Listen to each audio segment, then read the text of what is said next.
Running back Herschel Walker earned back-to-back Pro Bowls in the late 80s for Dallas.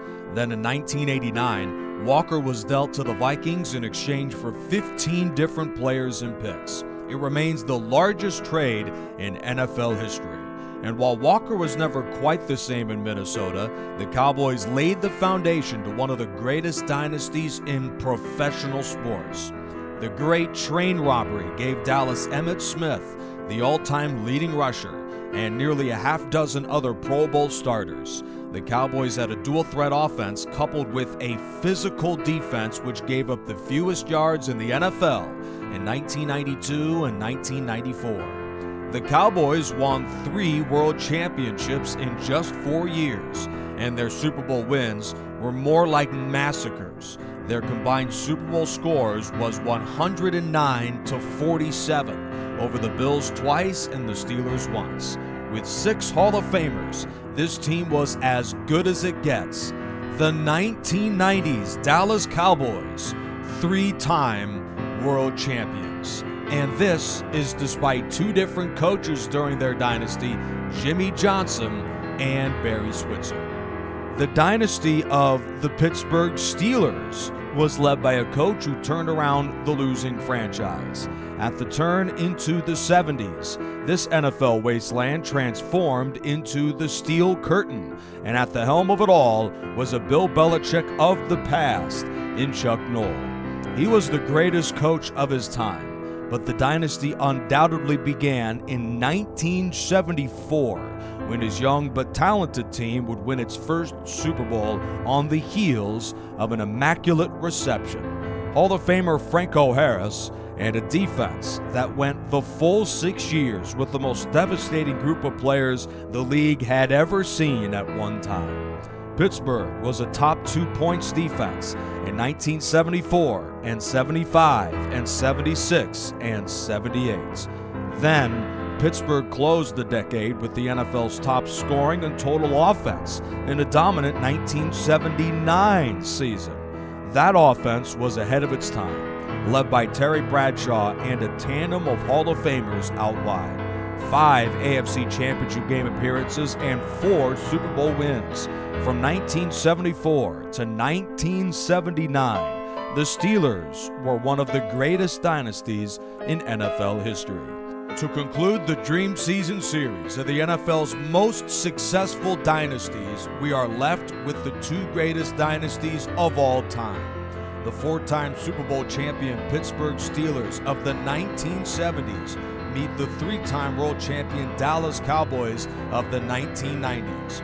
With Hank Cinnamon, Phil Nunziata, and Nick Rice, Charger Dude 95. This is the Dream Bowl 6 from Tampa Bay, and it starts right now.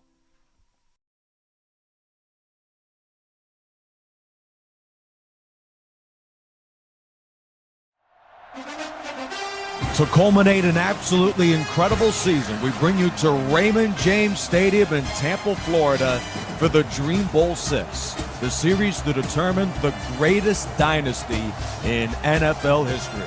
The 1970s Pittsburgh Steelers and the 1990s Dallas Cowboys meet from Central Florida. Tonight's broadcast team, Nick Rice, Phil Nunziata, and Hank Cinnamon, bring you the game of the year and the final game of the season. It's the Cowboys and the Steelers. Well, for the 6th time on this YouTube channel, we're pitching some of the greatest teams to ever grace an NFL team. We have the Steel Curtain versus America's team, Nick, and I'm looking forward to it. It should be a blast to bring you 2 of the greatest dynasties in the history of the National Football League. And deep to returns to begin this game, finally, is Frank Lewis. The 1970s Pittsburgh Steelers and the 1990s Dallas Cowboys both earned not only an incredible postseason run to reach the Dream Bowl, but also earned all sorts of accolades throughout their times as 2 of the great football teams ever. Kickoff is down for a touchback by Frank Lewis, and we will see the 1970s Steelers offense first. Terry Bradshaw is a Hall of Fame quarterback and leads the way for the Steelers on offense. He threw for 3,670 yards throughout the DSFL 6 regular season. There are the offensive starters up front. Hall of Famer Franco Harris is at fullback. and the two-headed monster at wide receiver, Lynn Swann and John Stallworth, should have a big impact both in tonight's game. Bradshaw begins for the 70's Steelers with a quick throw to Blyer. That is a gain of 2. Meanwhile, the Steelers are up against this incredible Dallas defense.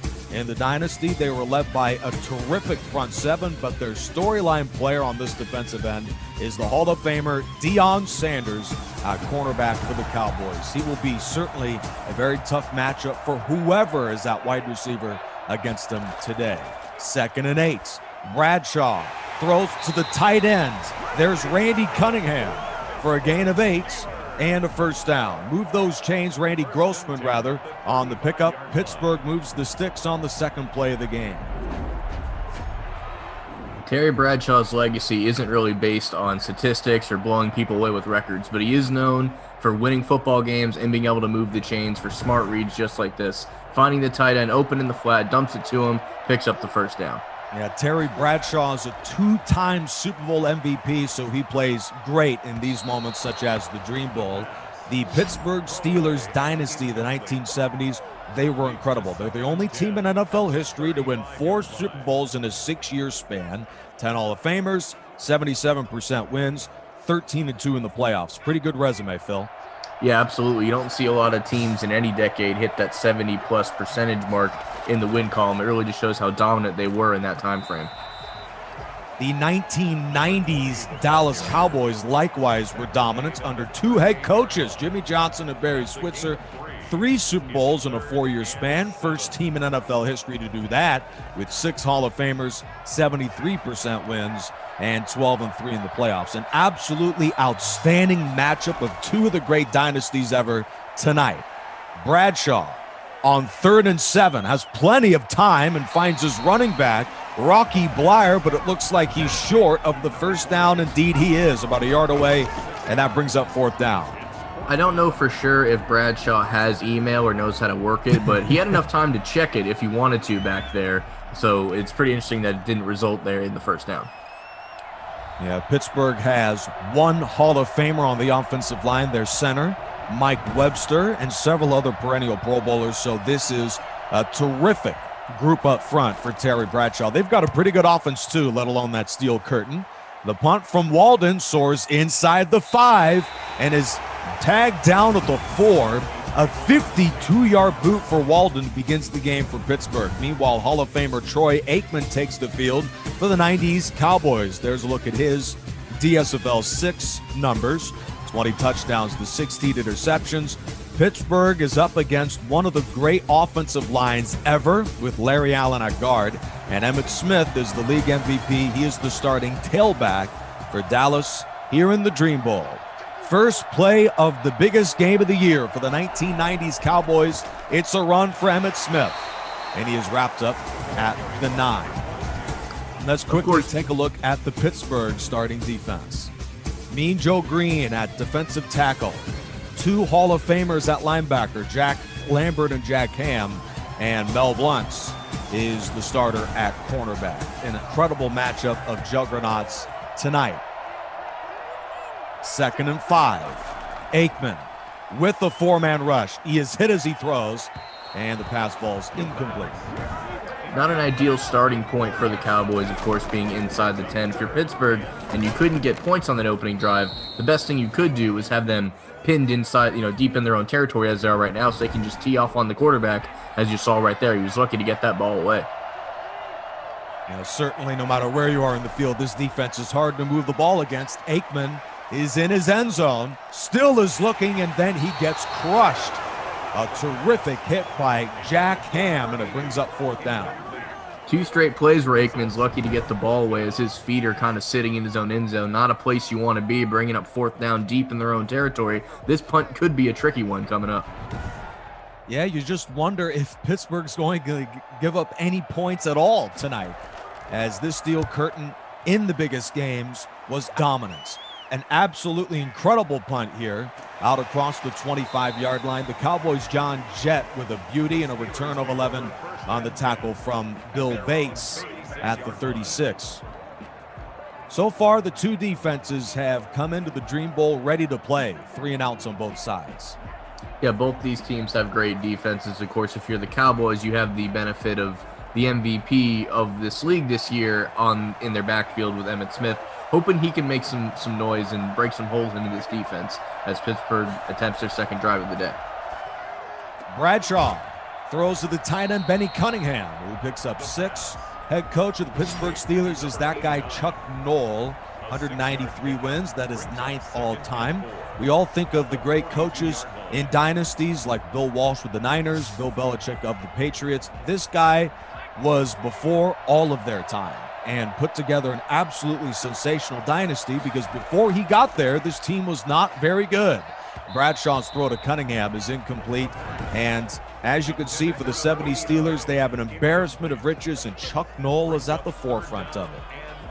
Absolutely. He deserves a lot of credit for this team getting as dominant as they are. And really, when this team gets brought up in history now, I feel like he doesn't get mentioned as much as the players on the field, when he's just as important, if not more so, in their success.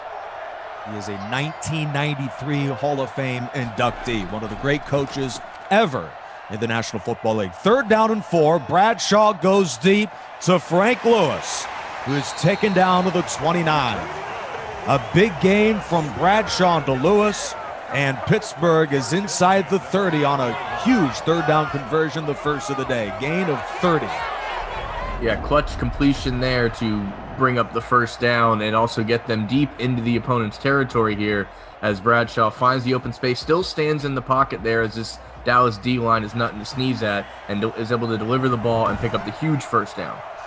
Yeah, it is amazing. This incredible Dallas defense has struggled to even lay a hand on the quarterback, Terry Bradshaw.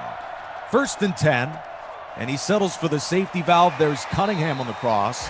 That's a gain of 10. He is listed inches away from the 1st down. A phenomenal drive for Pittsburgh, given the defense they're up against. Here, the Dallas defense. Yeah, you noticed, you mentioned a minute ago, he just kind of took what the defense gave him in a dump-off there. When your dump-offs are netting you 9 yards, it's a pretty good situation to be in on the 19-yard line, 2nd down. Well, the Steelers haven't really run the ball much in this first quarter, but that changes here with a jet sweep to wide receiver John Stallworth. 8 more yards and a 1st down with a tackle from Kevin Smith. Move those chains again for Pittsburgh. When you have the legend like Franco Harris in the backfield, it's no surprise that all the eyes would be on him as the ball is going to get handed off. So to do that jet sweep and kind of catch Dallas off guard was a great play call. And it certainly caught the Cowboys off guard. 8th play of this drive, a phenomenal drive using almost half of the quarter. Gut run to Harris, and he is knocked down to the 5-yard line. It's a gain of 6. Let's take a look at that Steelers red zone offense, and it's pretty darn good. 3rd best in the whole league, as they have only been turned away 3 times on 42 tries inside the 20-yard line, and this has to be an even better percentage as they face 2nd down from the 5-yard line of Dallas. Inside run to Harris, and he is knocked down to the backfield, run plugged up by number 67, Russell Maryland, a Pro Bowler out of Miami. 3rd down.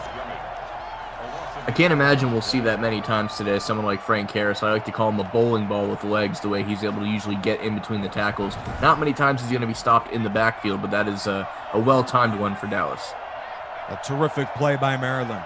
3rd and 4 from the 5-yard line. Here's Terry Bradshaw. He looks, and he is sacked. Lett forces the fumble, and it's recovered by Tolbert. No one's in front of him. Tolbert's at the 50.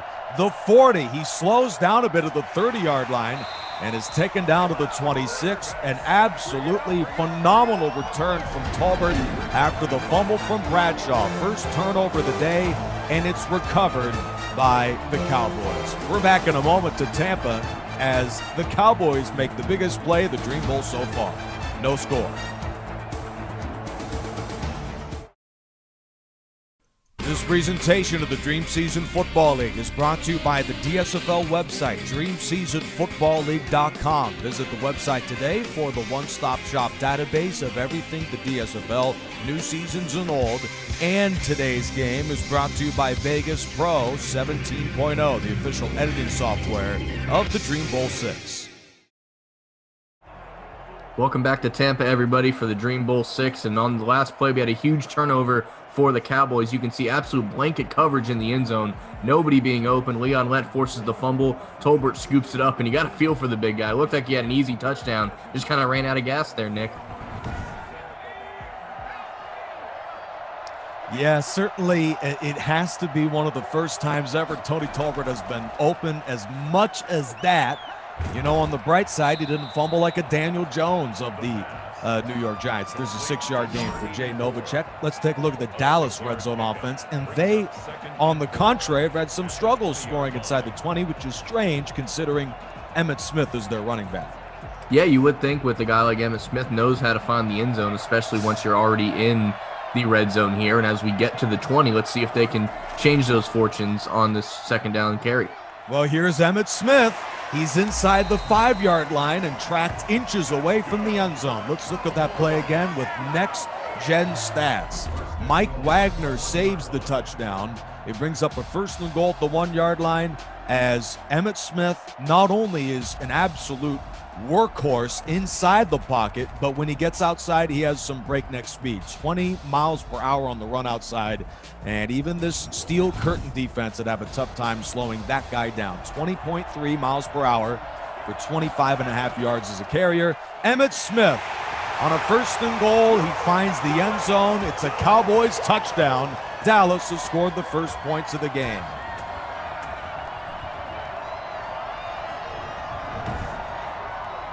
That huge fumble in the red zone for Pittsburgh turns into 7 points the other way. PAT pending. 14-point swing here. Not what you want to see if you're Pittsburgh.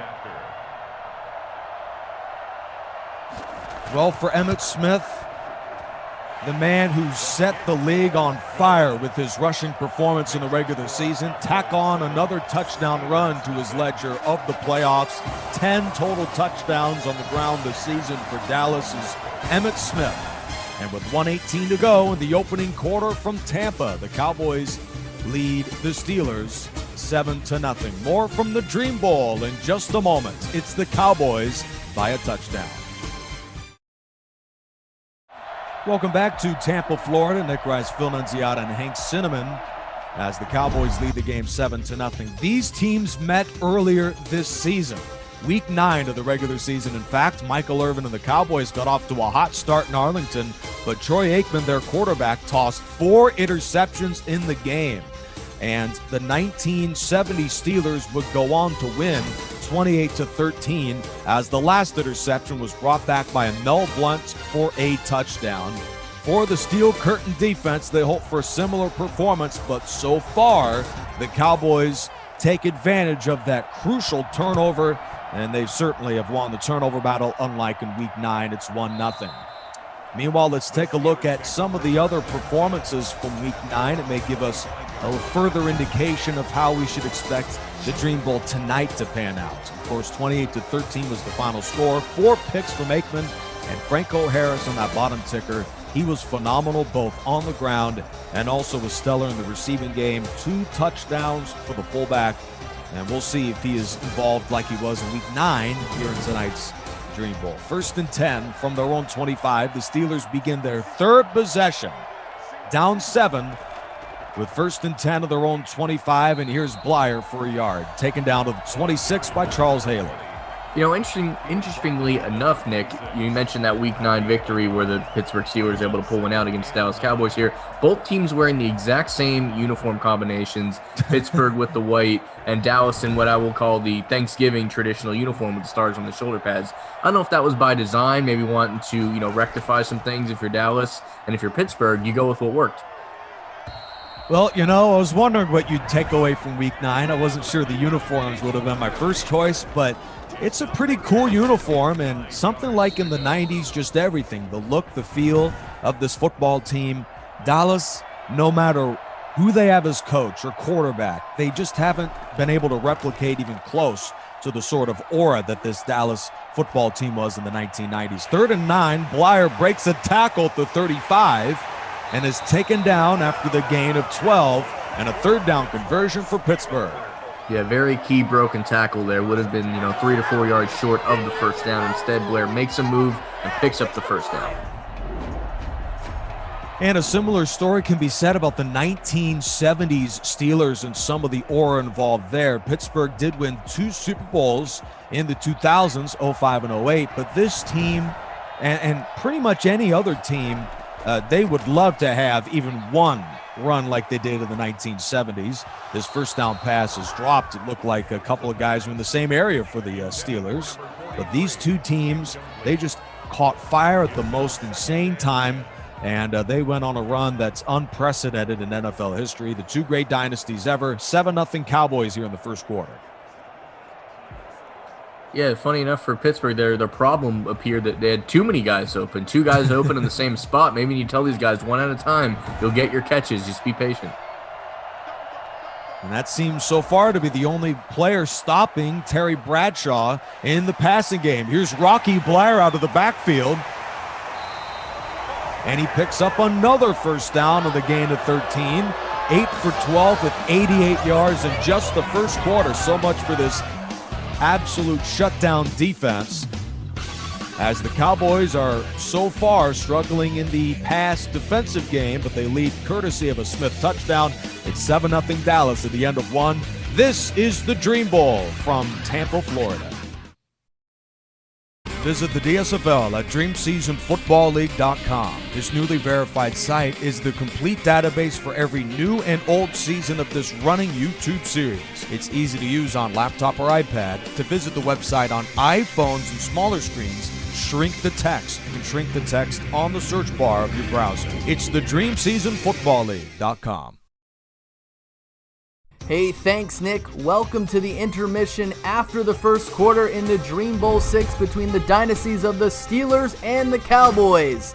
Terry Bradshaw struggled early in the game after he is sacked fumbled by Leon Lett and Tony Tolbert. He rumbles and bumbles and stumbles into Steelers territory, and that would lead to the first points of the game.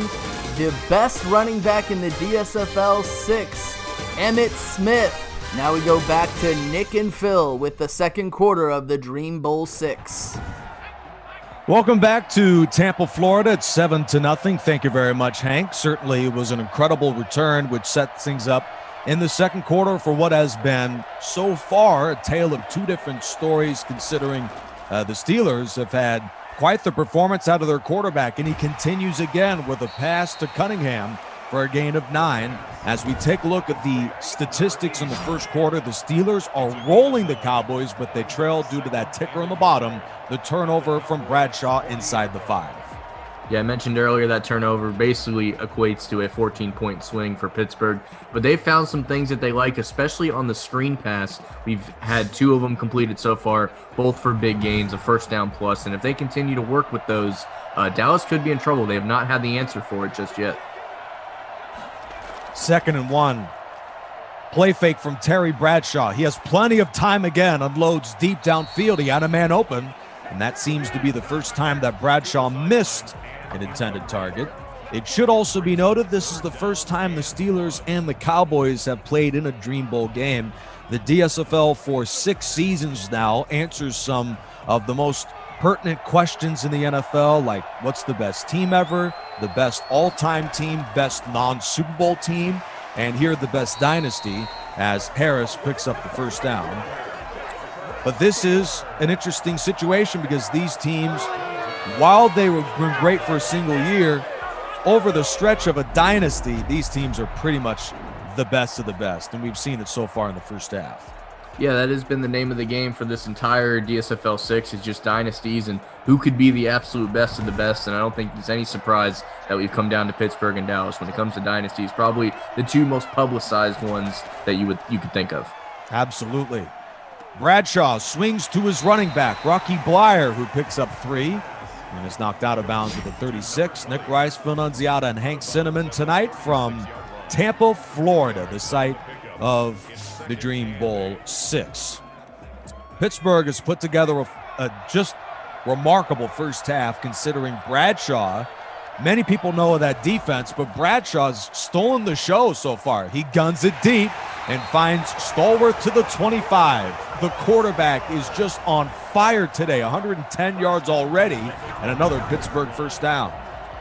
Yeah, with only a few miscues apart, he's been near perfect so far, picking apart this Dallas defense and kind of just giving or thrown to whoever he can find wide open, not really trying to force much of anything. And it's been working so far. Just need to get in the end zone and make it pay off.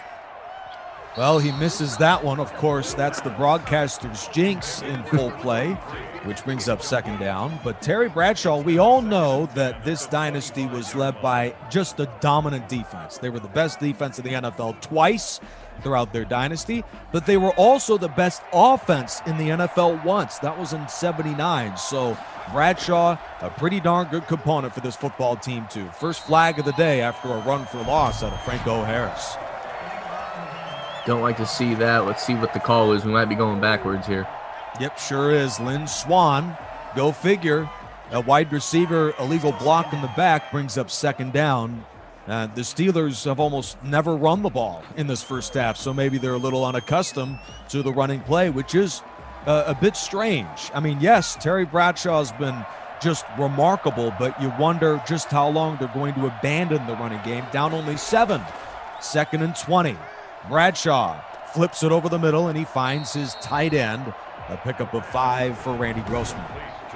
He really has been hugging those tight ends lately. I think each one has about 3 catches so far, and that's just what Dallas is allowed to be open, and they seem comfortable with it so far, and Bradshaw has no problem just getting down the field a chunk at a time. Well, they'll need a pretty big chunk to convert this 3rd and 14. Bradshaw with the 4-man rush still has plenty of time. He has yet to even been hit, so he takes off with the 30. Here's Bradshaw, who slides near the marker. It's close, but it's short. Bradshaw's inches away as it brings up 4th down, and a compelling decision to be made by both coaches. Well, regardless of if he makes it or not, I don't think anybody had Terry Bradshaw running for 10-plus yards on their bingo card for tonight's game. Hell of an effort by Bradshaw there, not known as a runner. And really, it's the way he slid and not that he slid. And I think they might have got hosed on that spot a little bit. Could have easily been a first down. Let's see what they do here. Well, they are going to go for it. Here's a slant, and Bradshaw delivers. It's an 11-yard gain over the middle to Stallworth, and the Steelers, with a gutsy decision, keep the drive alive. Very gutsy, but finding him with a quick slant there, beating him to the inside, picking up the first down, only needed an inch or so. Now we're in the red zone here. Let's see if they can rectify the mistakes of their last visit here. Yeah, this was the exact yard spot in which Bradshaw lost the fumble. 1st and goal. He fakes the handoff. Bradshaw looks, rolls to his right, gets past Haley and scores. Touchdown, Pittsburgh Steelers. Caught him looking on the play action, didn't see anything he liked, took it off himself. Franco Harris picking up the blitz on the play action, made that possible. Bradshaw in the end zone, PAT pending. We got a tie game. I don't know if this is Terry Bradshaw or Cordell Stewart or one of those other scrambling quarterbacks for the Steelers. This guy has been a rushing specimen here in the Dream Bowl with 2 big-time runs. One very easily could have, should have been a first down. That one, without a doubt, was a touchdown. Look at that scoring drive. 15-play, 75-yard march. That's the way to tie the game. We're midway through the 2nd quarter of the Dream Bowl 6. We've got a brand new ball game. It's 7-7 between the Steelers and the Cowboys. Back in a moment.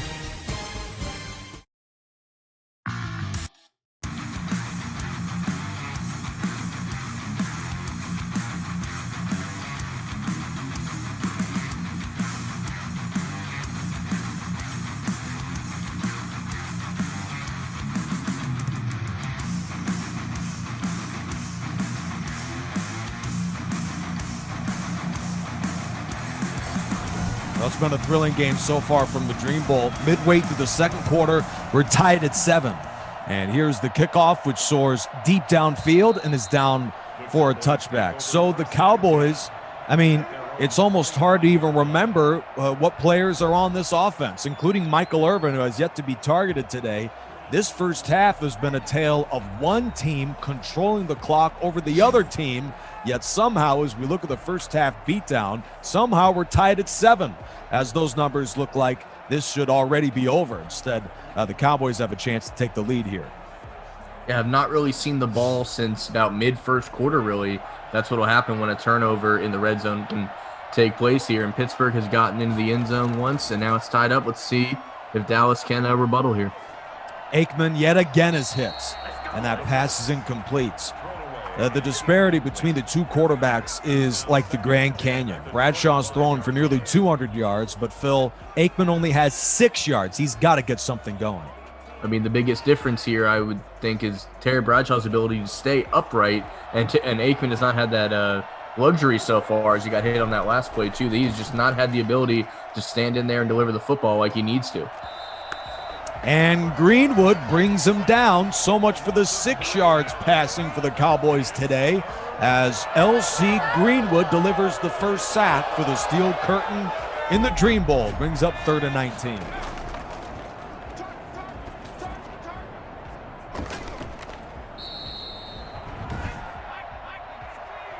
Greenwood is never really talked about as great a player as a Jack Lambert and a Mean Joe Green, but this whole D-line has been phenomenal throughout the playoffs. Irvin's first catch, he's down to the 25. 4th and 10 coming up. First completion for Michael Irvin. Welcome to the game. Not really the situation he wants to be in. Didn't really make much of a difference here on a 4th and 10. But sometimes it's still good as a wide receiver to get involved to some extent, get that first catch out of the way to lead to bigger things later in the game. John Jett sends this one towards the sideline, and that's marked out of bounds at the 33-yard line. This is a dream scenario for the Steelers defense, Phil. I mean, they are overwhelming Aikman right now, and a similar story can be said for an already pretty solid offense that is having maybe its greatest half of the playoffs right now, and they have a chance for more points. Yeah, we just had that shot on the sideline of the Cowboys.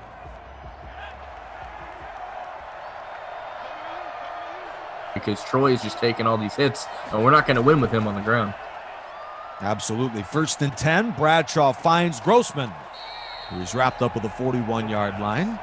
Well, the tight ends have been involved as much as any for the Steelers, and the Cowboys, even with this game plan being a little predictable, they still can't seem to stop them right now. 3rd reception of the game for Grossman, and for Bradshaw, he is on a record-breaking pace. He's already got over a dozen completions. Under 3 minutes to go in the half. Another time-consuming start, but Blyer this time is wrapped up for a loss.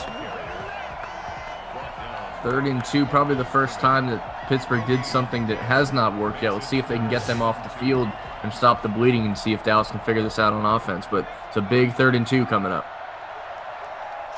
They need the 42 and a half. It's a very long 3rd and 2. They'll go to the ground, and Franco Harris, it was a patient run, but he converts on the pickup of 6. Only the 4th carry of the game for one of the most utilized runners in the regular season, Franco Harris. It's a first down for Pittsburgh.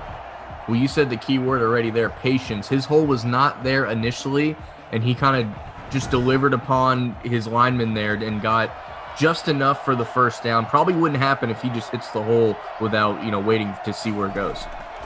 Cowboys bring 5, and Bradshaw's throw is dropped by Lewis. Good coverage on the outside by Larry Brown. It almost seems to me, Phil, that this is the game plan that Chuck Noll had from the start. We were raving about this guy, Chuck Noll, and how great and talented he was as a head coach for the Steelers. The game plan has been from the start, they're going to throw the football, and I mean, many would think with them having such a terrific running game that would be a bad idea, but it has really paid off for this football team so far. Slants, and it is caught at the 42-yard line by John Stallworth for a gain of 12 and a first down. Aside from a few of the passes that really the high and outside ones that have kind of sailed on Terry Bradshaw, a lot of the inside stuff here, the slants and the tight end passes, have worked to great perfection here. So really, I think they're just going to continue to attack the middle of the field with the passing game. 3rd trip across the 50-yard line for this offense, and that's with under 2 to go in the half. Bradshaw goes deep to the outside. Well, maybe Terry Bradshaw's got an ear up here in the booth. A gain of 23 to the sideline, and that's to John Stallworth. Well, that's the exact play there to Stallworth that the pass kind of sailed on him originally, so to be able to go right back to that, he's equally open both times. This time, he just keeps the ball inbounds, saves himself a hit too, kind of catches the ball and goes down. Big first down for Pittsburgh. First and 10 after the big play from John Stallworth, and he was wide open that you mentioned, by the way, Phil. Cowboys bring the blitz, and that throw is incomplete. In fact, let's take another look at that, this time from the coverage from Deion Sanders, a 23-yard gain, and I'm confused what's going on there as Sanders gets turned around. I assume he was anticipating kind of like a pump and go, and he didn't want to give anything up, overhead or whatever, but that doesn't always work. And as you can see, you can just kind of stop halfway through there, be wide open, make the catch, and as I mentioned before, not even take the hit, just kind of go down after the yards. And it's a touchdown for Cunningham. The coverage gives up the long ball after avoiding the long ball earlier. The Steelers have taken the lead as Bradshaw cuts up that secondary with a touchdown to Cunningham late in the first half. With the size of a tight end like Cunningham, you usually have the ability to go up and get the football, but in this case, wasn't even necessary to be that big because he was just wide open, makes the catch. Great break to the outside there. Nobody was near him. Hauls it in and puts Pittsburgh on top. For one of the great defenses ever for a dynasty, the 90s Cowboys, they have been cut to pieces by Terry Bradshaw so far. Another 8-play, 68-yard touchdown drive, 53 seconds to go in the half. And for the Cowboys defense, they've got a halftime break to talk things over, but this has been ugly for this secondary. 14-7 late in the first half. Welcome back to Tampa, Florida. Hank Cinnamon always delivers, and he'll be joining us for the halftime report where he'll break down stats and storylines from this football game tonight, top players of the first half, and much more. Make sure to stick around. It's Hank at the half right after the conclusion of the second quarter of this game. Let's take a look at the greatest ever passing performance in a Dream Bowl. You and me were there, Dream Bowl 3. This was a while ago, though, Phil, when Tom Brady just was absolutely perfect. 31 of 39, 345 yards, a touchdown, an interception. Why do we bring this up, you may ask? Well, Terry Bradshaw has been maybe even better in the first half of this football game. And you just wonder, Bradshaw 189 yards, you just wonder if he didn't commit that fumble, if this game would already be over. Because other than that, he has been pitch perfect. Different story for the Cowboys offense, who takes the field with 53 seconds to go in the half. That is a great point. I mean, we've seen teams in these Dream Bowls of the past, kind of dominate in the first half and flip things over. The momentum just changes by halftime. But you're right. I mean, that fumble aside, I mean, they're sitting pretty right now, but they could be looking even better if not for that fumble. Absolutely. First and 10. Aikman tries to avenge his sluggish first half. He does find the tight end, 11-yard gain to Jay Novacek, and a first down. Dallas scored late in the first quarter on a 3-play drive sparked by a fumble from Bradshaw. Other than that, this Cowboys offense has been a no-show. And there was a stat earlier that Dallas averages 310 yards a game. They have 31 before that play. First and 10 from their own 36. Steelers bring 4. Aikman looks. Plenty of protection, and he finds his man deep downfield. Alvin Harper gains 24. Timeout, Dallas. See, Dallas is in a situation here where they almost have to throw the football, under 40 seconds left in the half. It kind of neutralizes the ability to use league MVP Emmitt Smith here, especially in the running game. Potentially you can use him on a screen or something here, but you're going to need more plays like this. Harper going back to the football, that should not be understated. He was not open initially, comes back to the ball, makes the big first down, even breaks a tackle or two. Great play, great route running there by Harper. Alvin Harper on J.T. Thomas, a solid matchup won by Thomas until that play. Aikman goes deep, tipped in the air and intercepted. Harper that time was blanketed to the 15, and Donnie Shell makes the big play for that defense. The Cowboys are denied inside the 20-yard line. It's a turnover. That was not a throw that I felt was wise to make. So for multiple reasons here, and I'm glad we're getting the replay. Aikman throws on the run, which is not his strong suit. Across his body is strike number 2, and at no point was Harper open. He was double covered at the least here. As we're getting the breakdown over here, Harper makes an attempt at the catch, and there's just a guy right there waiting for the interception. 3 strikes and you're out, Troy Aikman. Not a great way to close out the half. Well, Donnie Shell waited until the Dream Bowl to have his first pick of the year. Bradshaw rolls to his right. He's going deep, and it's caught by Stallworth at midfield. and he's run out of bounds at the 46. So much for there being too little time left to put together a drive. Bradshaw gets almost all of it on one play, and that was on the run, unlike what we saw from Aikman a moment ago. Yeah, they may have thought that Pittsburgh was just going to, maybe run the clock out and enjoy their lead going into halftime. But with a big chunk like this, they're already past midfield, and they could still add some points as we got a couple ticks left on this clock. No shame in the pass rush from the Cowboys and Charles Haley, but it was just a better throw. Back to the air, here's Bradshaw. He fires into traffic, and that is complete to Stallworth. Terrific coverage from Deion Sanders, but just a better pass. That time from Bradshaw and another first down. The Steelers, this has been pitch perfect from their quarterback. Absolutely, just picking apart this Dallas defense. Whatever's open, he's finding it. Even when they're not, they're making it work. And just a great low throw there, looking like a second baseman with a ground ball. When you have someone like Deion Sanders on you, you have to throw where he isn't. And he went really low, and Stallworth went there to get it. Great catch. John Stallworth has been pretty darn good, too, considering he's up against Deion Sanders most of the time. Bradshaw's hit as he throws, and Stallworth, it appears, got it again. Brown made the tackle there.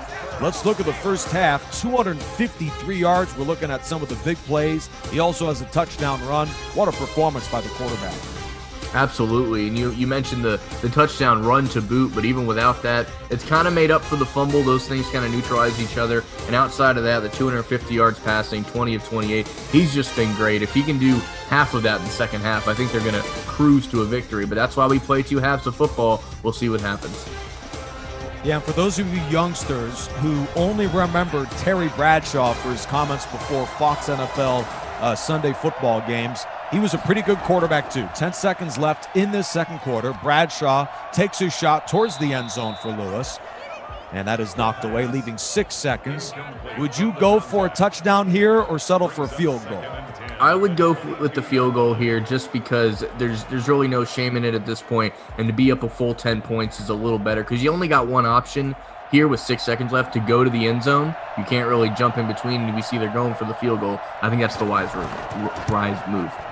Roy Girella, a pretty wise decision to go with this guy, too. He made every field goal he attempted in the regular season.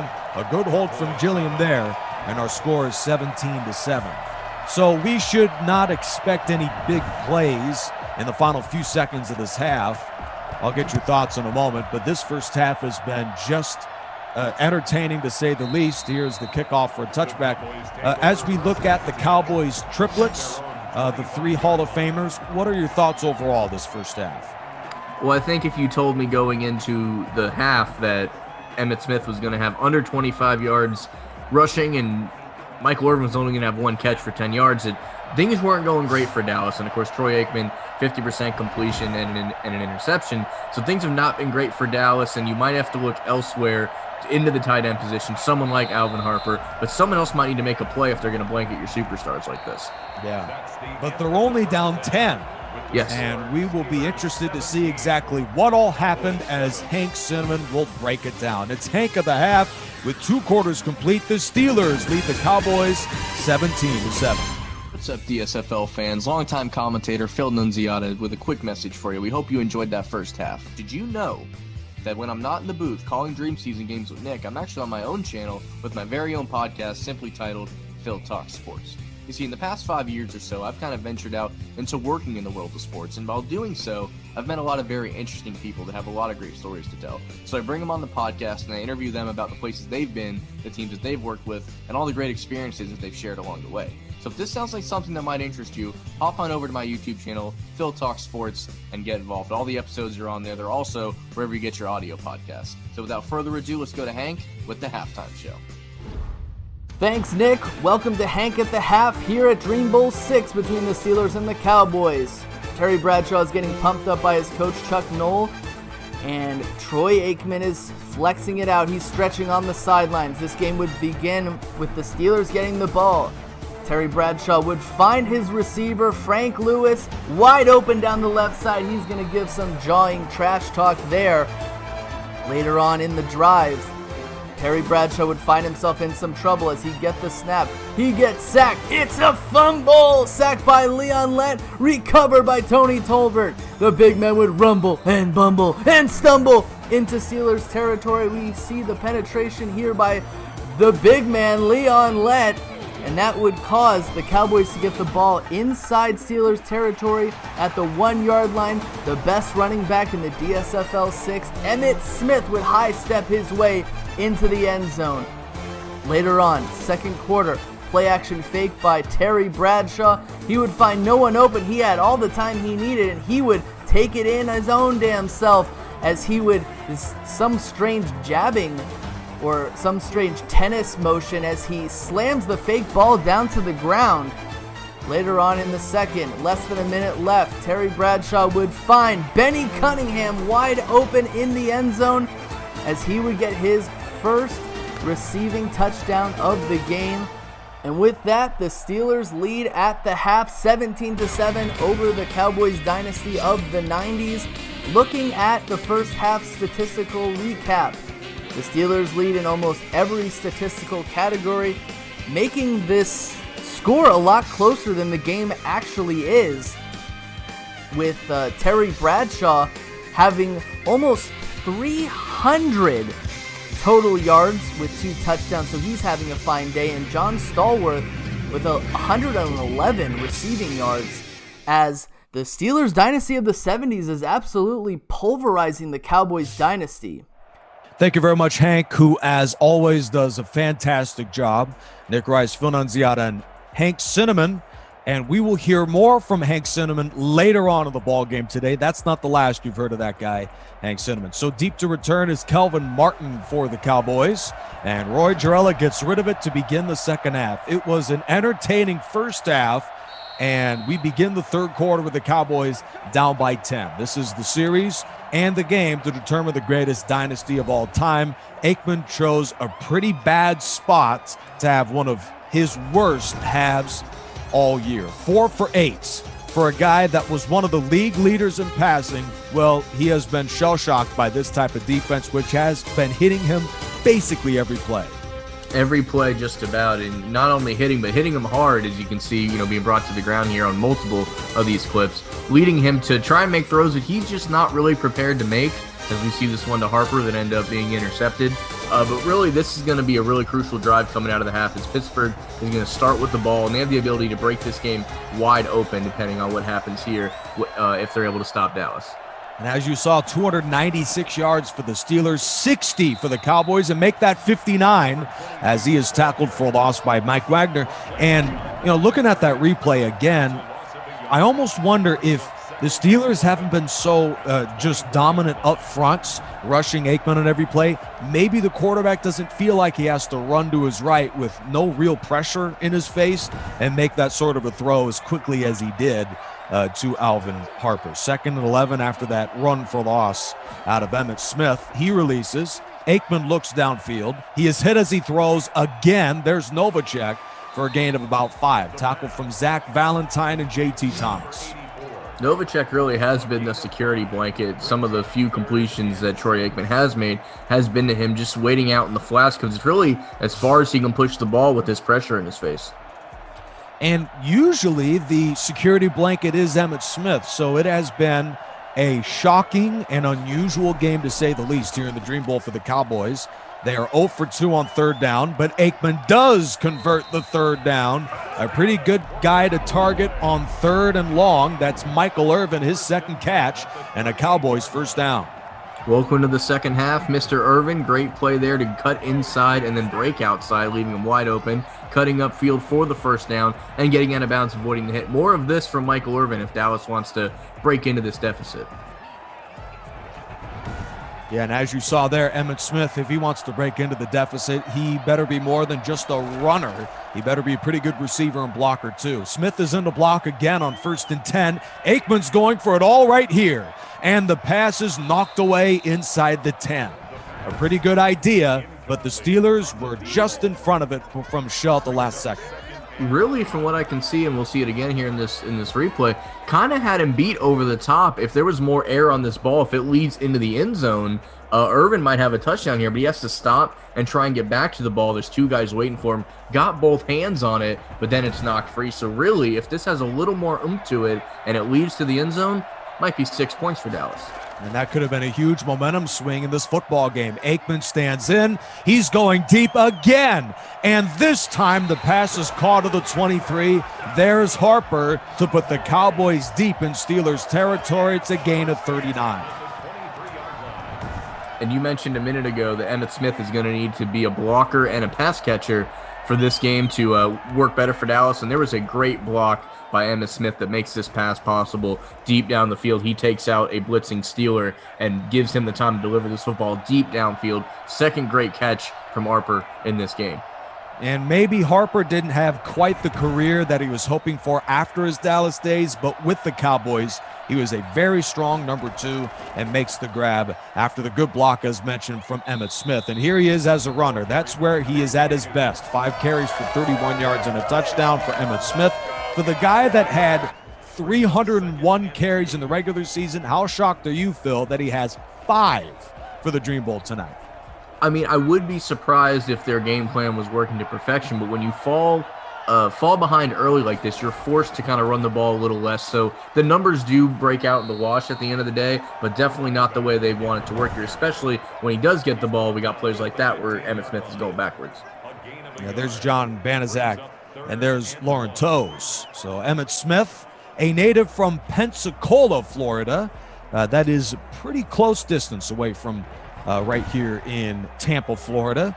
Gains about 1. He was a Florida Gator too and winds up being the all-time leading rusher in rushing yards. Pitch to the right. Here's Smith of the 10. He got a great block at that 10-yard line, and Smith is in the end zone. Touchdown, Dallas Cowboys. Great blocking and great break to the outside for Emmitt Smith there to get in the end zone. Fun fact, Emmitt Smith has the football for every touchdown he's scored in his career. He has 2 we can add to it from this game, and this game isn't quite over yet as Dallas brings it within 7. Wait a minute, what was that fun fact? He has every football of a touchdown that he Really? scored with the football. Yeah, every jersey too. He has a whole storage unit with just all that memorabilia in it. So he can add 2 more so far in this game to that collection. Well, we're going to look at some MVPs of this football game. Smith is one of them. How about the research that Phil put on? That's an MVP caliber comment right there. It's 17-14 early in the third. We've got a good one from Tampa, 70's Steelers by field goal. Welcome back. Let's look at those rushing numbers. Emmitt Smith, 9 touchdowns in the DSFL 6. He's got every one of those touchdowns somewhere in his locker or basement or wherever he has them. 4.6 yards a carry. Just incredible numbers from the league MVP, Emmitt Smith. Here's the kickoff. Chris Bonial sends it downfield, and that is down for a touchback. Meanwhile, for the Steelers, the player of the game has been, without a doubt, Terry Bradshaw. Let's take a look at what he did in that first half. He was phenomenal, not just as a passer, but Phil, his rushing success was pretty good. That one fumble, the only blemish of a picture-perfect first half. Absolutely. He had a 14-yard scamper to the outside that nearly picked up a first down, and then an untouched run into the end zone to go along with this near-perfect passing performance. Say that 5 times fast. To give this team the lead at the half, and now they're only up by 7. Let's hope he can continue his great passing ways here in the second half. And it should be noted, one of those 9 incompletions, he threw it to the right guy, but then another guy knocked it out of his hands. Another teammate knocked it out of his own hands. 14-yard pitch from Franco Harris on the first down. Both sides, Emmitt Smith of the Cowboys and Franco Harris of the Steelers, it is a little weird that they haven't touched the ball more than they have so far. Yeah, this is what you like to see here. Penn State legend Franco Harris down the sideline. If they can get him rolling here, and with more runs like this where he stays inbounds, can really start that chewing the clock mode with the lead, and that's something you'd like to see if you're Pittsburgh. Rocky Bleier gains 5 on the inside. We are midway through the third quarter. This one, Terry Bradshaw has been on fire on the day, but he did suffer a fumble in the red zone, which led to a Cowboy touchdown. Both touchdowns scored from Dallas, then by Emmitt Smith. Meanwhile, Bradshaw has accounted for 2 touchdowns himself, 1 on the ground and 1 through the air. 2nd and 6. And Bradshaw finds his man. It was a low throw, but reeled in by Stallworth. 4 yards and just a yard away from a first down. Look at those numbers, too. Yeah, it looked like he may have overthrown his tight end, and we didn't see Stallworth waiting there near the sideline, and now it brings up a big 3rd and 1 where maybe Franco Harris can pick up the first down, be a great ideal situation for Pittsburgh. But it looks like shotgun formation, so let's see what they go with. Here's Harris, and he picks up the first down and a whole lot more. Wrapped up by Darren Smith. 6th carry of the day and a 3rd down conversion for the Steelers. They are now 5 for 9 on 3rd down. Pretty strong percentage for the Steelers against that defense. Absolutely, and it was a great play call to kind of spread everybody out. I mentioned being in the shotgun makes you not really think run, but with everybody spread out like that and you only needing a few yards, someone like Franco Harris easily can pick that up if he gets the inside blocking he needs. And Franco Harris keeps the chains moving, a Hall of Fame fullback. Bradshaw throws into traffic, and for one of the first times in the game, a pass to John Stallworth does not work out for the Steelers. Good coverage by Larry Brown of Dallas. Larry Brown, if I'm not mistaken, a former Super Bowl MVP himself before moving to the Oakland Raiders, where his career was, let's say, might have been better had he stayed in Dallas, but he is a former Super Bowl MVP, so plays like that to be made from him, not super surprising. Absolutely. Bradshaw over the middle. There's Lewis. The 2-time Super Bowl MVP quarterback Terry Bradshaw finds Lewis. It's a first down at around the 25-yard line. And by this moment of the game, we knew that the Cowboys secondary had maybe the most inspiring halftime speech of all time. And right now it seems no matter what changes they make, they still can't slow down this quarterback. Absolutely. It looks like the Cowboys offense may have woken up a little bit, but the defense, it's been the same old story, especially in the secondary, and it's continued with Pittsburgh attacking the middle of the field. They still don't seem to have much of an answer for it. Inside run to Harris. Cowboys have plenty of answers on Harris on the ground. 7 for 31 yards right now. Charles Haley, a Hall of Famer, makes the stop.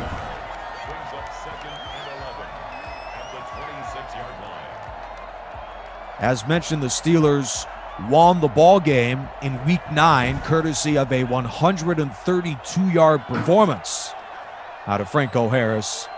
Right now he has been bottled up by the Cowboys front 7. Bradshaw, he throws on the run. It looked like he was going to take off, and he finds Stallworth again. It's a gain of 9. You can't argue too much with the completion, but you mentioned it looked like he was going to take off, and he had plenty of room right up the field there, so it would have maybe worked out for him, but he's always been a pass-first guy, so to make that throw on the run was pretty impressive. Certainly was. And for John Stallworth, it's another catch, 8 for 126 as Bradshaw's 3rd down throw is incomplete. John Stallworth is the all-time Steelers leader in receiving. I mean, he has more than, think about all the great receivers. Antonio Brown, Hines Ward, you name it. I'm drawing a little blank on who was before them. John Plenty of Stallworth. great receivers through Pittsburgh, absolutely. Yeah, so this is insane that John Stallworth, but also not quite surprising that he has been as great as he has. So the Steelers lead the game 20-14 late in the 3rd quarter. Back in a moment to Tampa, Florida. This is the DSFL 6 on EA Sports. Welcome back. Well, we mentioned John Stallworth has had a pretty darn good day. 8 for 126 yards, and he's done it all, Phil. Here was a 4th down conversion, but he's done it inside and out, deep, intermediate, short routes. It's just been a textbook game that you send to young kids saying, here's how you play wide receiver in the NFL, and this on the biggest stage, too, against Deion Sanders and that great defense. Absolutely. You're seeing inside throws, outside throws, ones that are very high, ones that he's kind of digging them out of the dirt to make the catch, and all with no gloves, by the way, I want to point out, and that is just a gangster move, I got to say. To make these catches with no gloves in sight, Nick, is pretty impressive. Yeah, you hear so many guys saying, by this point, with the gloves the way they are, you have no excuse to drop any pass. As Martin spins away at the 30-yard line and is one Steeler away from a touchdown. Ron Johnson out of Eastern Michigan was the final line of defense, and he delivers the tackle. A terrific kickoff return from Kelvin Martin. Here's a look at Emmitt Smith's numbers so far today, but that return nearly would have given the Cowboys the lead, as a touchdown would have put them in front. What I would say even before that return is, holding Pittsburgh to that field goal on the last drive. Dallas is in a situation that I didn't think they would be in, despite as bad as that first half was. If they score here, they go ahead. So this is a one-possession game. They're in as good a spot as they can be given their slow first half start. I mean, they are getting tripled up in yardage. The Cowboys, statistically, they have gotten completely embarrassed today. Smith picks up 3.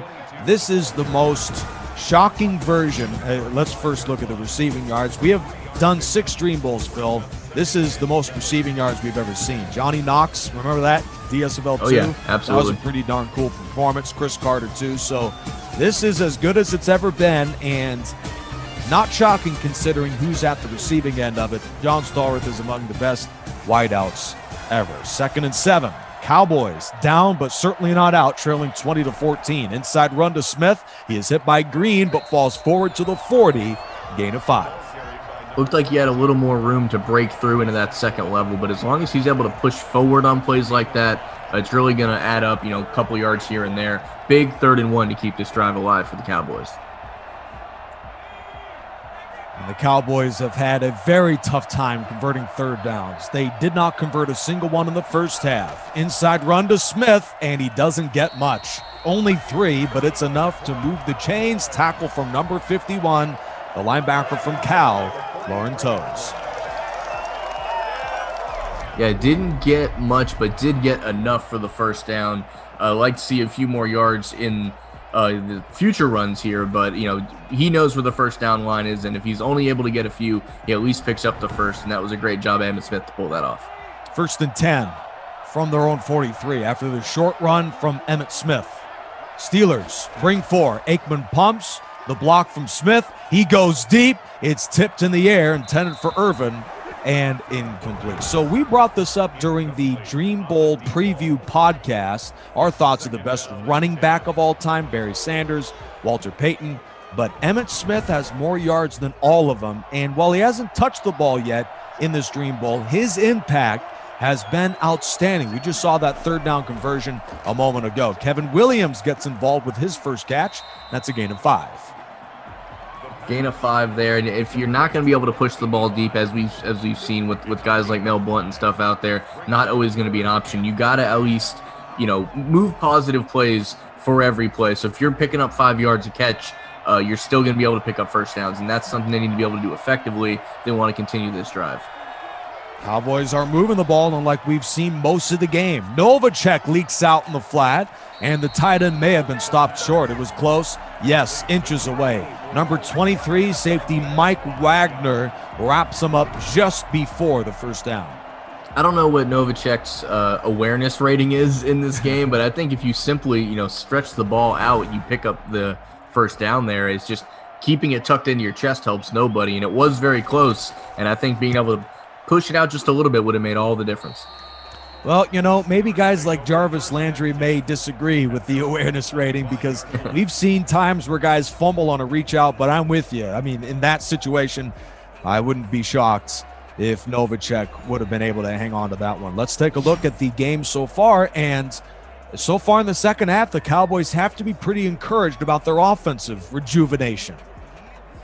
They do, and I think it just comes down to not really getting much done on that drive, so they will have to stop Pittsburgh to keep pace with them and keep it a one-score game, and that's something they haven't done super well yet, so let's see if this secondary can bounce back.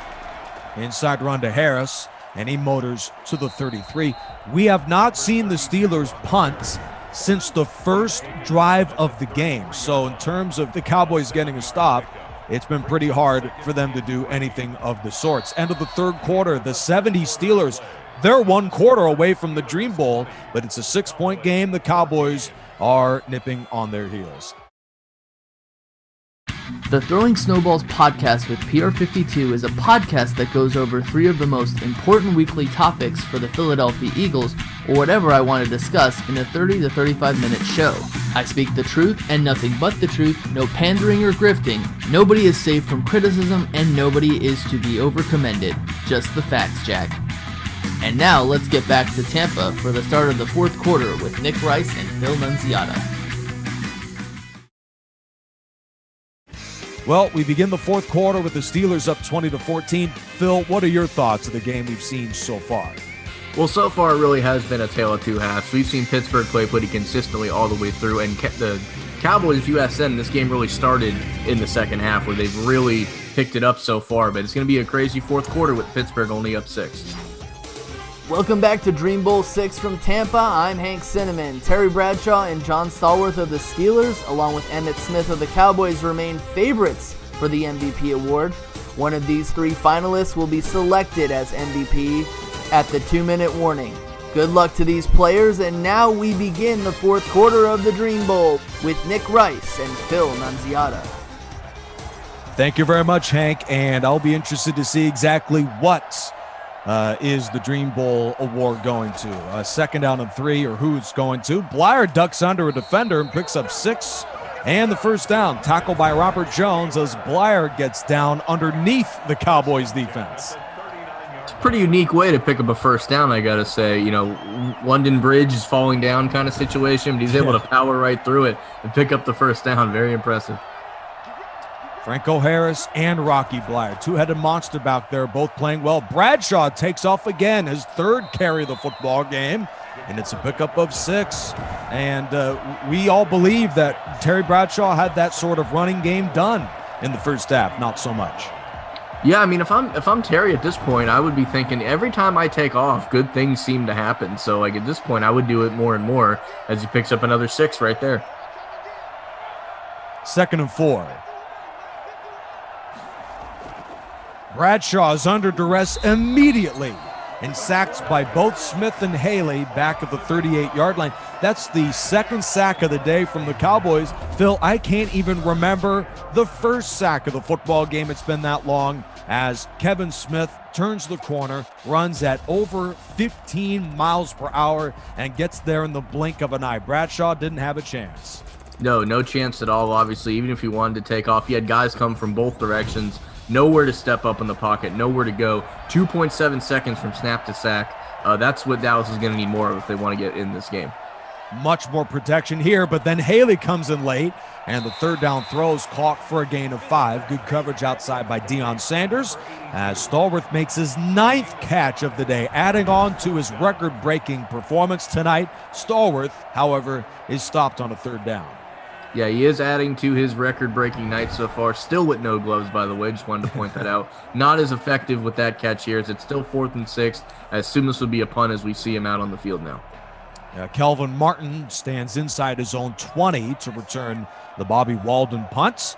37.5 yards of punt this season for Walden. That was bad. Walden with a punt of 11 sets up the Cowboys with great field position. Yeah, absolutely. That's got to be, I don't want to totally break it down, but that might be the worst punt we've had in a Dream Bowl so far. I don't. Probably. Other ones don't come to mind necessarily. I'm not sure what happens. It looked like he handled the ball, totally fine. No real pressure on it. Just kind of hit it wrong. Went absolutely left when he was trying to pin it deep right. And yeah, you don't want to see that bad look for the brand on that one. The brand makes an appearance. It took a little while, but the Cowboys have a chance here, a great chance to take the lead. Aikman on 1st and 10 has terrific protection. He fires towards the end zone. Tipped away by Edwards. The Cowboys would have gotten it all back right there. Edwards makes the big play. See, with 6:16 left to go, I don't know if that's the strategy you want to have, trying to get it all back at once. I don't doubt that Aikman can get the ball that far, but that's not always the way, and it hasn't worked out super well for them so far, and it looks like here that he had a slight chance on the back shoulder to reel that one in, but the deep balls have not been connecting. I think even medium passes, the 10 to 12-yard routes, would suit them better in this spot. Well, how about an underneath route? And it's a good decision. Emmitt Smith dives for the first down. It's about the same spot where Novacek was in a third down situation. Smith leaks out for 10. And he stretches the ball out, too. That's the difference with the first down. And we mentioned even in pregame in the podcast back when that if he's not going to be, Emmitt Smith I'm talking about, is not going to be able to get, his 15 to 20 carries of a normal, Dallas Cowboy victory, that he's going to have to become a pass catcher, and the screen game is the perfect way to do that. More of that is really going to help Dallas as well. Smith had 55 catches in the DSFL 6. Aikman does not have anywhere near the arm strength he would have had he not gotten hit. It's incomplete. I believe that was Jack Ham that was near the football. Had he known it was coming right over his head, kind of had a chance to reel it in there. Kind of just the lack of where the ball was affected that there, but could have easily been an interception for Pittsburgh. Cowboys began this drive off of the shank punt from Walden. at the 46-yard line. They're at the Steeler 44. Another screen pass, and the Steelers were ready for it. Jack Lambert. It took a little while for him to make a big play like this. A good moment, too. Loss of 7 from the Hall of Fame linebacker, Jack Lambert. Absolutely. Jack Lambert just sniffs out that screen pass. I mentioned that they needed to, go with a few more of those to keep the drive going. He must have heard me up here as well because he sniffed that out perfectly and dragged Emmitt Smith down for a loss. 3rd and 17. Aikman's pass would have picked up the first down. It's dropped. Kevin Williams was the target, and he's got some gloves on Phil, too. That is a flat-out drop. Yeah, you can't even blame it on the no gloves because that, as you said, a flat-out drop, and that's really a backbreaker for Dallas. When you get the break of that shanked punt and are able to do nothing with it, that could be a huge difference maker on who ends up leaving this one with the win.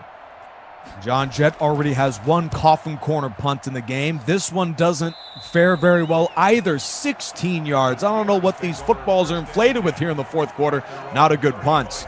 Cowboys defensively. Well, John Stallworth has 3 catches in the second half, but they have held them to 64 yards as a team in the second half. Much better effort on the defensive end by the 90s Cowboys.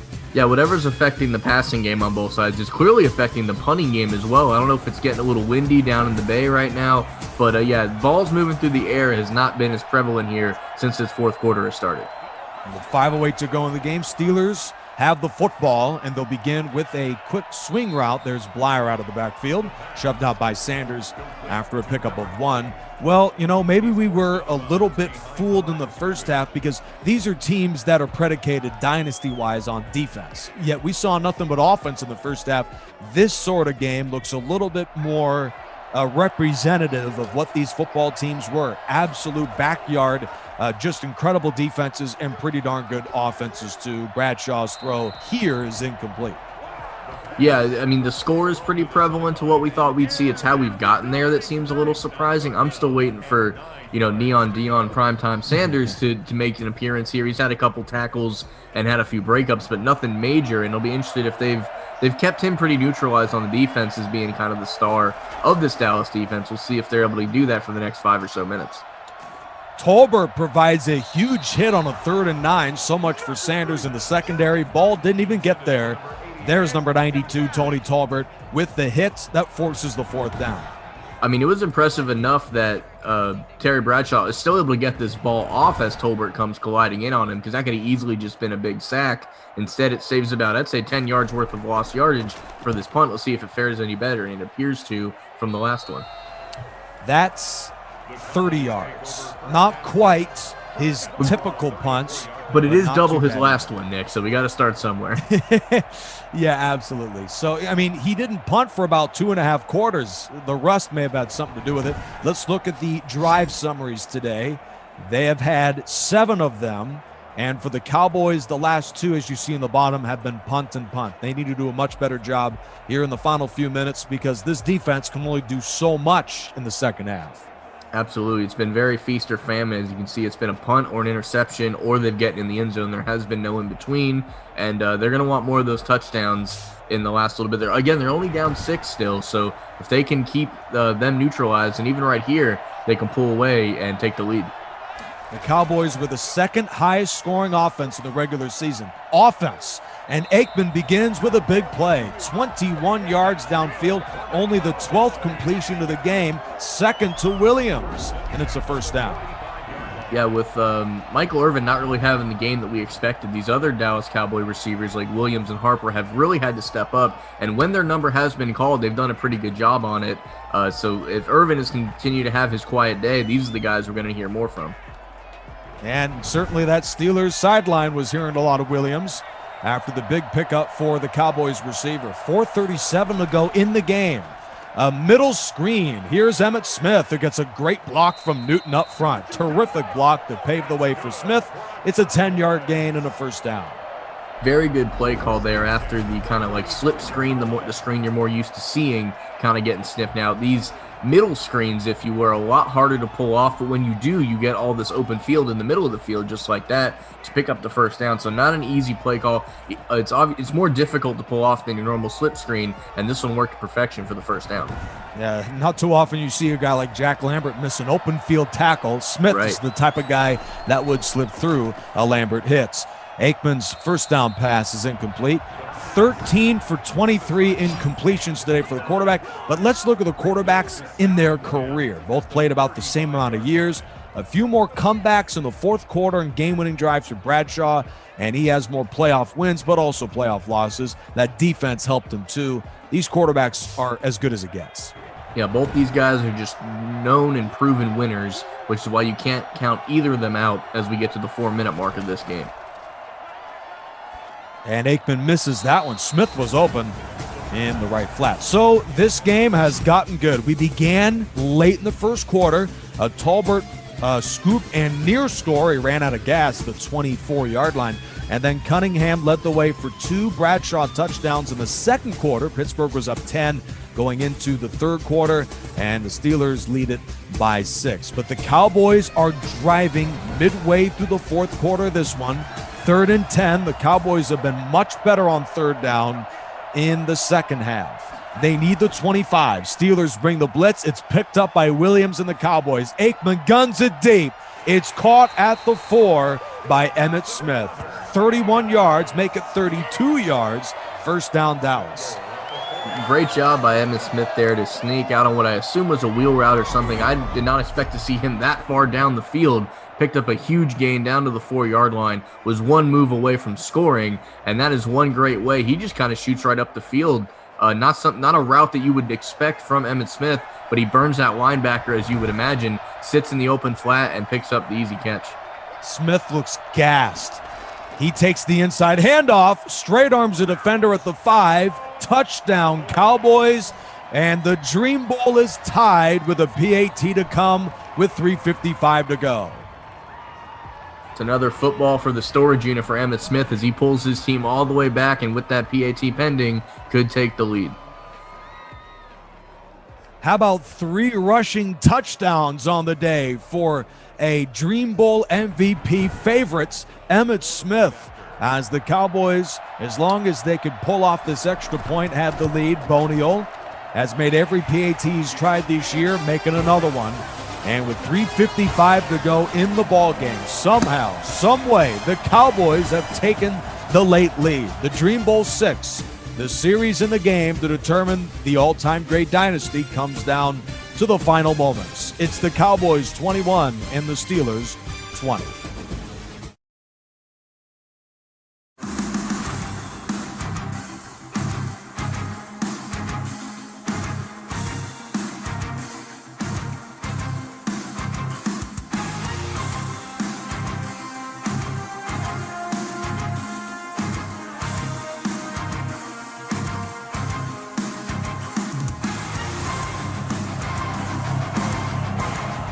It's been an incredible football game so far. We are midway through the fourth quarter. There's a look at the score-by-quarter summary. Cowboys have outscored the Steelers 14-3 since the second half started. Yeah, Pittsburgh was hoping to ride that big second quarter to a victory here, and now for the first time today, at least in the second half, they are down, and they're going to need any kind of points really would put them back ahead. I'm sure they'd love to get back in the end zone, but depending on how much time they take, a field goal could win it for them here. Kickoff from Boniel soars through the end zone for a touchback. So the Steelers in week 9 against this team, they had a phenomenal second half. Not so much the case today. Bradshaw has significantly cooled off, Phil, as we take a look at the drive summaries from the start of the game. Well, I mean, that offense was, unstoppable at some point in the second and third quarter. Not so much as of late. They also haven't had the ball much in the second half. Yeah, after that fumble, there was, a big explosion of points, 20 points on 4 drives total, and then they've only had 1 drive since then, and they've kind of had the ball kept away from them due to the halftime and everything else. So really, they really need to get back in their groove here, and given that much time is left, this might be their last chance. They might not see the ball again, and they kind of have to attack this drive as if that's the case. Yeah. Cowboys a top 5 defense against the run, so it'll be tough for them to feature Harris. Deep ball to Stallworth. So much for that guy being bottled up in the second half. 10th reception of the day. I mean, you would think it's a video game, just how easily he's gotten open tonight. Yeah, very video game-like for Stallworth. I wonder why that is the case, but that does not change the fact that, he had it right around halftime, the greatest receiving performance of any Dream Bowl. He's only adding to the legacy now as he picks up another one, hits the big 1-0, the 10 catches on the day. Cowboys bring 4. Bradshaw sets up another screen pass, which has worked well for them most of the game. Not so much for Blyer as Casillas brings him down here with 3:16 to go. Could have easily been called a horse collar tackle there, but I guess in this situation you kind of do what you need to do to get the guy on the ground, because he had nothing but green grass. If he gets by him, his blockers are setting up perfectly. The big 75 comes in and pulls you down by your shoulder pads, and he does what he needs to do there. Under 3 minutes to go in the game. Bradshaw deep downfield, and Lynn Swan, who has yet to make a catch, has that one knocked away. As we look at the coverage, the deflection is from number 26, Kevin Smith. I don't know how much of a deflection there is there except for a straight up drop. Lynn Swan kind of waited too long to turn around there. I think if he'd have cut and turned around, he would have been able to be in a much better position to make that catch. Kind of head scratching there from Lynn Swan. 3rd and 9. Bradshaw has plenty of protection, then it breaks down deep over the middle. It is caught inside the 20-yard line. That's by Swan, who makes up for the drop for a gain of 37. See, he wanted his first catch of the game to be a much bigger one, so he just had to wait one more turn. Looked like that ball's trajectory would have got messed up from the pressure coming in there, and he still is able to deliver the ball, but you can see that he gets hit right afterwards, and it may have even shut down where this ball was going, but he's able to come back to the ball. We've talked about that story all day, having to come back to the ball and made the catch. Big 37 yards for Pittsburgh. 62 catches in the regular season of the DSFL. First of the Dream Bowl. For Swan, Harris has no one in front of him until the 3-yard line. It sets up a first down inside the red zone. Franco Harris, we haven't really heard of him at all in the fourth quarter, and now we've got a 1st and goal. 1st and goal, great run right up the middle by Harris. That is where he likes to deliver the pain, right up the gut. We'll see if he gets it again, but they're in a great situation with 2 minutes to go. Harris sidesteps and scores. Touchdown Steelers. Pittsburgh responds late in the game to reclaim the lead. Perfect way to respond after losing the lead right down the field. Really only took him about, I'd say, just under 2 minutes or so to take that lead, but of course now they're not going to be up a full 7, so now this really puts the pressure on Dallas, where this could be the last time that they touch the ball. Pittsburgh will keep the offense out there. A 2 would actually make it a 7-point game. So here we go. This would be a clean touchdown edge. Bradshaw looks, shuffles, back inside the 10. He sidesteps, he spins, and is taken down to the 6. The tackle from Edwards, and now the stage is set for the potential, the final drive of the game. The go for 2 there was a little bit surprising, but it doesn't really change much. Dallas is going to need a touchdown regardless, so I don't blame them for trying to make it the full 7. Didn't work out, but not a huge blunder if you're Pittsburgh.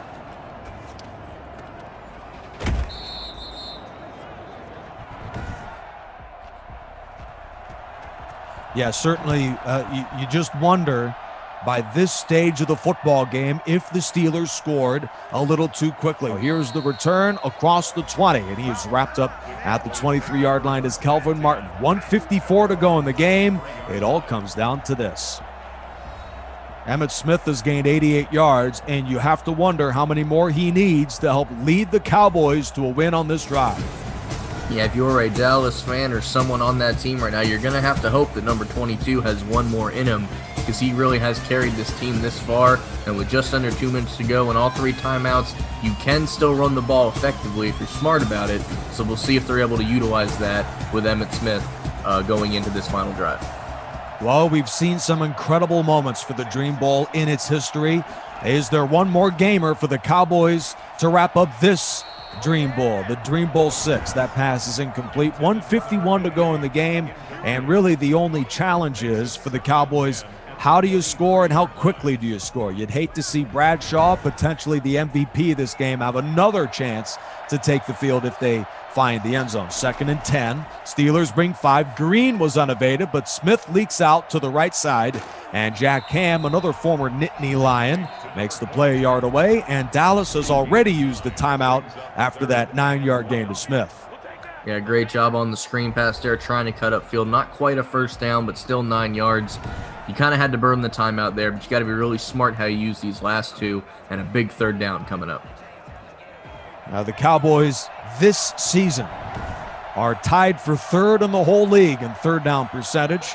They have had a much lower rate of 3rd downs today. 3rd and 1, Steelers bring 4. Aikman goes for the deep pass. A little confusing there, it's incomplete. And now a high drama set on this 4th and 1. High drama is to be expected here, but the drama would be if this ball doesn't go to Emmitt Smith in some form or fashion. He's brought them this far. Let's see if he gets the ball in the big moment here. Going to be very interesting to see. It all comes down to this drive. Cowboys trailing by 5. 4th and 1, that's Emmitt Smith. He runs, he churns, he's close. Smith got it. By an inch, Smith keeps the season alive for the Cowboys. Big clutch play there. And like I said, you got to dance with who brought you there. You give it to the MVP. He does just enough. He doesn't get a lot, but he gets enough for the first down and keeps this drive going as Dallas hits the no-huddle play. Aikman guns it to the right. There's Irvin, and he is out of bounds. A very important clock stopper for Irvin with 1:11 to go. His 3rd catch, who also has brought them there. Not quite a tight end, a weird position for him, but Irvin's got them there too. So a good decision for the Cowboys. Yeah, absolutely. And you're going to want to work the sideline similar to that down the field here to limit your timeout usage. And if you can get 1 or 2 more of those through Aikman or anybody else, that would be very ideal for Dallas to save some time. Intercepted by J.T. Thomas. The Cowboys went for it all, and the Steelers have it back with 1:05 to go. He really has not felt comfortable with the deep ball this entire game, and it really was necessary to get some deep balls here with only a minute left to go. And we've already seen one picked off earlier in the day, but J.T. Thomas really slamming the door, throwing to Harper here as he just has better position, beats him to the high point of the ball, and comes down with it. That might just seal it for Pittsburgh. And it's very disappointing, too, considering that Smith, Irvin, and those complementary pieces had something brewing on that drive. And the Cowboys had a chance, and they take a deep shot, and it doesn't work out for them. 1st and 10, they'll go to the ground with just over a minute left. And with a flag thrown, Harris is wrapped up at the 19. As this one's on the Steelers. Cowboys still have a chance, a 3-and-out, and maybe the Dallas offense has a couple seconds. But, I mean, that is as confusing a decision to go for it all right there. I mean, you got to credit his confidence, but it didn't work out. Yeah, Aikman's never been short on confidence. It's just in this game, they have not looked comfortable throwing the deep ball at all. That'll explain the quiet day for Michael Irvin and, Alvin Harper trying to step up for those moments. But they're a 1st down away from not getting the ball back. But with that block in the back, that does put them back behind the sticks here. So they might get the ball back with a few ticks left, like you said. Harris gets the penalty yardage back out to the 18, and a timeout is called. Well, no matter how this game ends, you have to be pretty encouraged about just the way Terry Bradshaw played, his legacy as an all-time great quarterback. I mean, maybe on the playing field it was set in stone, but here in the Dream Bowl it absolutely was set in stone. 350 yards for the Dream Bowl MVP, Terry Bradshaw of the Steelers, as Harris heads to the outside and picks up 2 timeout Dallas. Final timeout for Dallas, and it's 3rd down here for Pittsburgh. If I'm just running it up the middle, and I'll bleed as much. I'll even take the delay of game too if necessary. But you're just in time waste mode here. You are going to give Dallas, math being bad, about 20 to 30 seconds, depending on how they decide to play this. But they might not even really get the opportunity if this is played smartly. Well, with the 2 timers not quite identical, they will get at least a play or 2, and it almost makes you wonder, does Dallas entertain using the sideline here, or goes for it all with just under 20 seconds left? We'll see. 4th and 8. Walden has struggled punting the ball, but he gets a good one off right here. He waited until a pretty good moment to deliver a huge punt of 53, and a Martin return nets 15. 1st and 10, we'll see what the game plan here is. Barring a penalty, this could be the final play of the game. Aikman unloads deep downfield, and the pass is caught, and the Cowboys are out of time. The 1970s Pittsburgh Steelers did it in the beginning with Bradshaw, the league MVP, and then they closed the game with that steel curtain defense. Interception from J.T. Thomas, holding the Cowboys out of the end zone in the final 4 minutes, and Pittsburgh closes it out. And to no major surprise, this is the greatest dynasty ever. The 1970s Pittsburgh Steelers, led by Bradshaw, Stallworth, and that incredible cast of characters. Great game all around by both teams, just as good as advertised. Dallas enjoying that lead for just a short minute late in the game before Pittsburgh taking it back, and clearly deserved to win this game. Great job by Terry Bradshaw and the boys.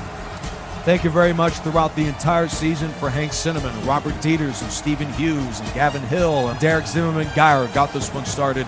I am Charger 95, Nick Rice, saying so long from Tampa, Florida. It's the dream season, and it concludes for the greatest dynasty of all time. It's the 1970 Steelers. They won 4 Super Bowls in 6 seasons, and they closed the year with a 26-21 win against the 1990s Dallas Cowboys. This has been another presentation of the Dream Season Football League. Good night.